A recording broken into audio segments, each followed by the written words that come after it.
Okay, so now we're going to go on to our next speaker, Kaitlin Kelly O'Neill from Community Solar Access, Coalition for Community Solar Access. She's the Northeast Regional Director for that organization. Kaitlin has worked with CCSA for over a year, and prior to that worked for the Massachusetts Department of Energy Resources, primarily helping to administer and implement the solar incentive programs. Kaitlin graduated from the University of Connecticut, go Connecticut, go Huskies, with a BA in English, and from Tufts University with an MA in Urban and Environmental Studies. She lives in Boston with her husband and daughter. And with that, I give you Kaitlin Kelly O'Neill. Thank you, Peter. So can everybody hear me? I apologize, I'm having, Zoom is not being agreeable with my internet right now. So I'm calling in and I've asked Peter if he might be able to share the slides that I sent him earlier today. So I'm flying a little bit blind here. So can somebody just confirm that the slides are being shown? Kaitlin, they are. Mark put them up. Yep. Great. Thank you so much, Mark and Peter. So first of all, thank you all for inviting me to come speak to you all today. As Peter said, I'm Kaitlin Kelly O'Neill with the Coalition for Community Solar Access. And thank you, Carl, for that excellent overview of exactly what this model can do and what, why we're using sort of a new way of modeling transmission and distribution resources. As Carl explained, we did use it specifically for the state of New York. New York, some of you may know, New York is a little bit unique because it actually has its own operating grid. So in Connecticut, like the other New England states, are part of the ISO New England operating grid, and New York has it's called New York ISO. And New York also recently passed some massive climate legislation. So really the starting point for where we're going in New York starts with that act, and I'll kind of walk through the steps and tell you exactly what the model showed and how both utilizing distribution resources not only provides benefits in getting the lowest cost build out of the grid and getting more clean energy resources, but also a particular focus in New York is focusing on disadvantaged communities and getting benefits to those communities. So next slide, please.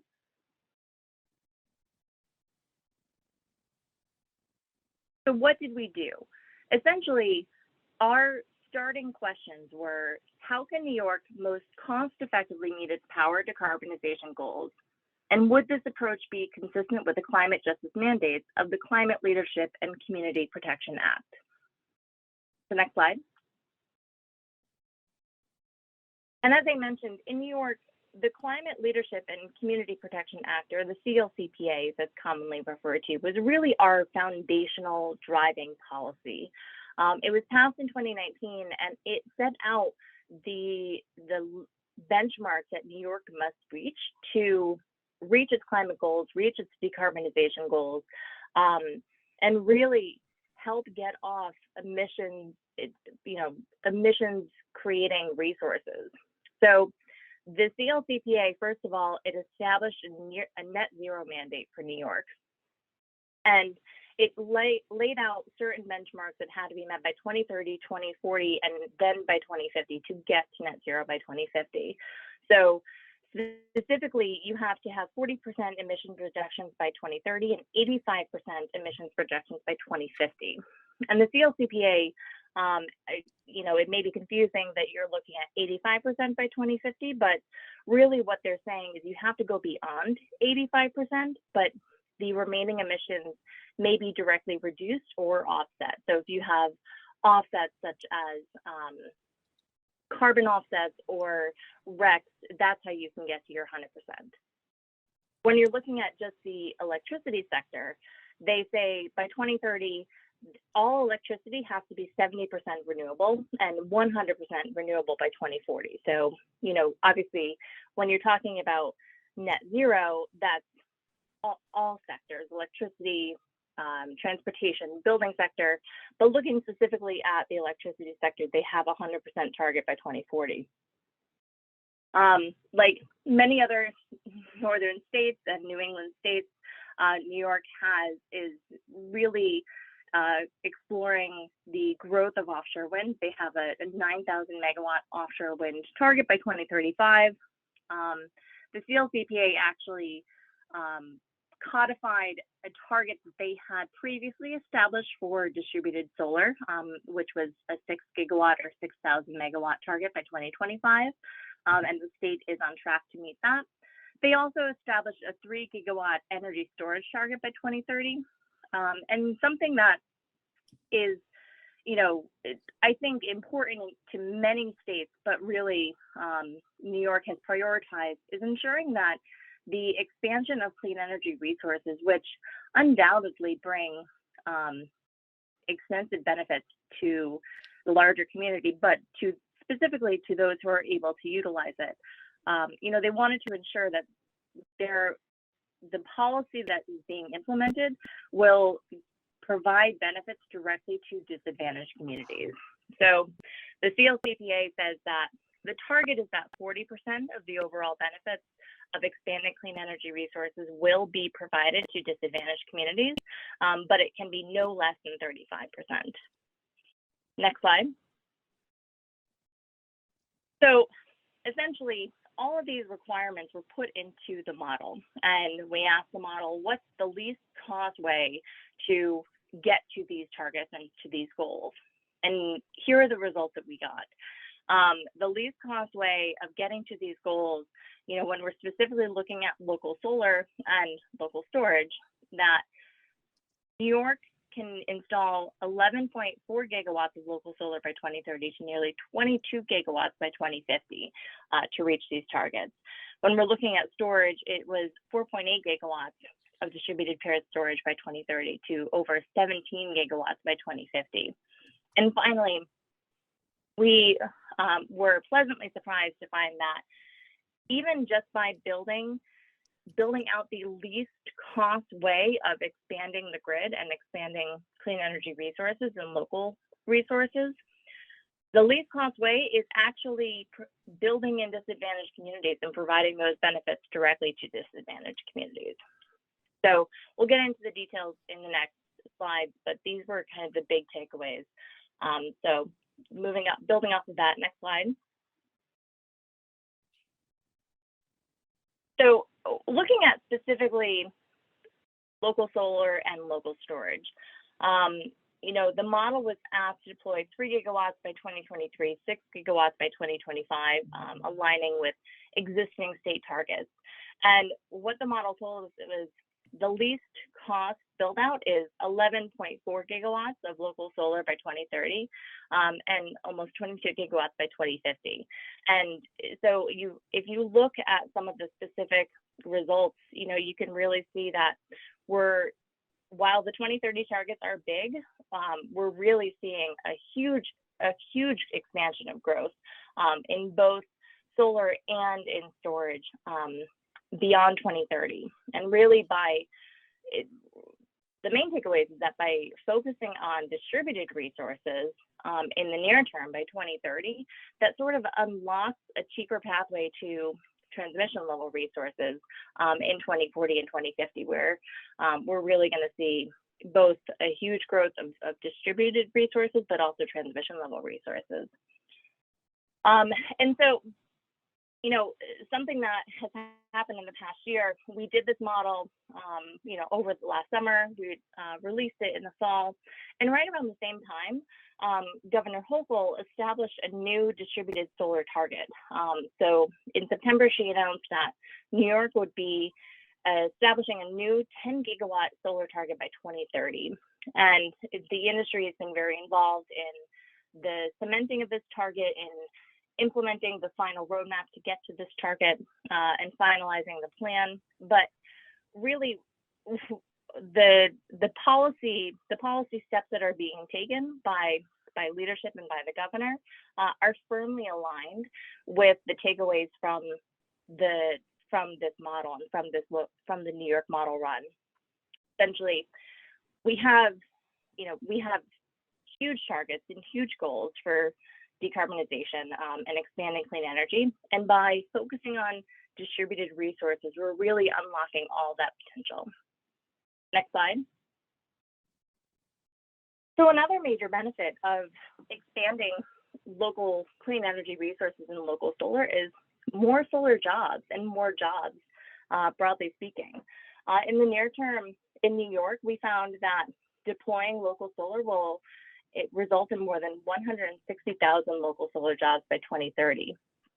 And by 2050, we're looking at 734,000 electric sector jobs. I mean, just a huge growth potential and a major sector of development. Local solar creates more jobs on a per megawatt basis than utility scale electric generation, which I think is something that most people understand, but it was nice to see the results from the model, which showed which kind of confirmed what you conceptually understand, is that local solar is more smaller projects, so it's going to create more jobs.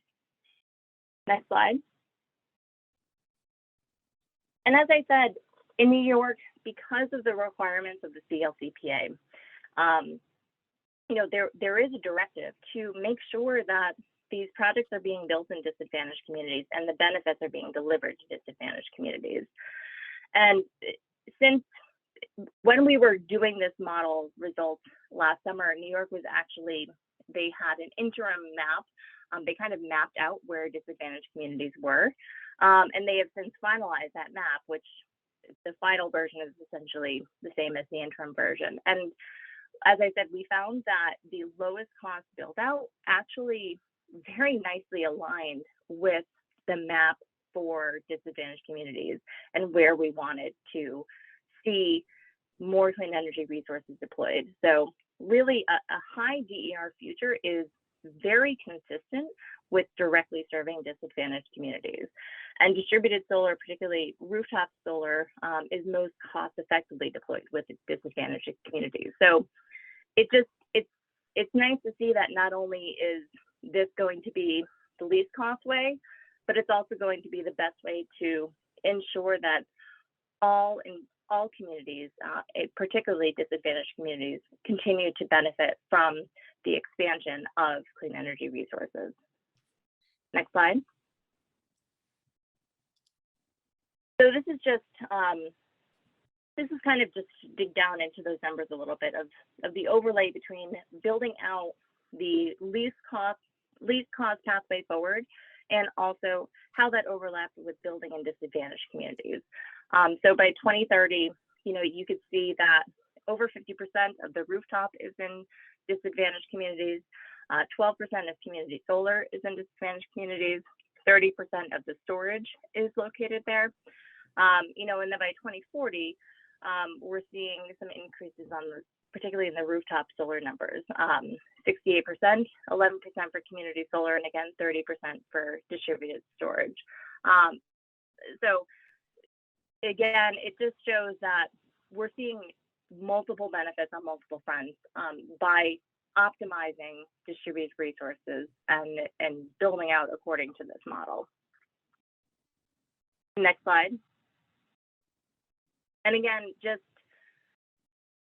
doubling down on that, the previous slide showed you the concentration of building megawatts. This slide shows you the concentration of job creation. So again, the numbers are great. We're just seeing a lot of very strong economic and job numbers for the jobs associated with building out these new megawatts in disadvantaged communities. So really to reach these numbers, this just shows you what the possibilities are, and there is some policy implementation that may be needed to ensure that we get here. So, focusing on worker training and placement, focusing on worker-led and non-traditional business models, affirmative targeted outreach to potential project beneficiaries, and direct investment, pre-development grant funding, and technical assistance can really ensure that we reach this potential, which checks off so many boxes and which provides so many benefits and meets so many of the requirements of the CLCPA. So again, next slide, just taking it back up to the big picture level. By using the wisdom model, we asked the wisdom model, how can we reach our CLCPA goals in the least cost path? And in the near term, by 2030, the wisdom said, okay, you're going to need 2 times more local solar and 60% more local storage capacity by 2030, for up to 3.7 times more local solar and 6 times more local storage capacity. Next slide. So as a result of these model results, what we've been urging policymakers is, first of all, creating targeted solar and storage incentives is good for the state and good for the ratepayer. By pairing enhanced incentives with training, outreach, and pre-development support for disadvantaged community member-led projects, we can really maximize the potential for seeing these megawatts built and ensuring that the benefits of the new build out will go to disadvantaged communities. And then finally, we're urging them to integrate and optimize local solar and storage into state energy planning. That's really the big takeaway. As Carl was saying before, our primary message is not that you should only do distributed resources over transmission level resources. But if you are optimizing and focusing on the deployment of distributed resources, you're going to get a lower cost build out of those transmission level resources. And so by doing so, you have to have a new way to plan out the grid. We really want to ensure that as the utilities are starting upon a process of planning for this future and the new future, they shouldn't be relying on the old models and the old methodologies, because the grid of the future is going to look very different than the grid of the last 100 years has. And so using tools like wisdom to inform that process, we really think is critical, because it's just the importance of relying on distributed resources, it clearly is an opportunity that we shouldn't miss out on. But we're also going to have to plan for that differently than we have previously. So the next couple of slides are just a couple of appendices showing, kind of an overlay of the capacity build out and jobs and how that overlapped with disadvantaged communities. But frankly, I think the main takeaway from the New York local model run is just that New York is on the right path. New York already had a very strong policy position on deploying both local solar or distributed solar and distributed battery storage. And so this just reaffirmed that they're doing the right thing, they're on the right path, and they should lean into it, because that's really going to provide the greatest amount of benefits and ensure that the goals established through the CLCPA are met, and are met through the lowest cost bill to all the ratepayers. So I think that's it. If there are clarifying questions now, I think we'll be happy to take them, or we could just leave them till the end. Caitlin, this is Bernie. One quick clarifying question.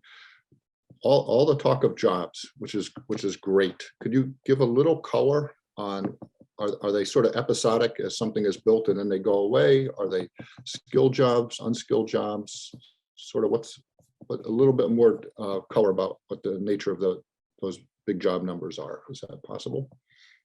I think they're all of the above. So obviously a lot of the jobs are in construction, and then in the construction, and then just the maintenance of the new facilities. But it's also in the jobs created in terms of not only how those how those resources are managed and deployed, but also, with community solar, how customers are benefiting from community solar. There are companies that are running these projects that are ensuring that they're delivering benefits to the customers of the community solar project, and those are long-term jobs. Yeah, I'll just add real quickly, because we ran a distributed solar program when I was at Austin Energy, and the way to turn a short-term job into a long-term job is to do a lot of installations. When you have a year-over-year market of build-out, then what ends up happening is permanent employees do lots of jobs. And that's how you build a stable workforce in this sector. And there's a lot to be done. Great. Well, thank you, Kaitlin, and a terrific presentation.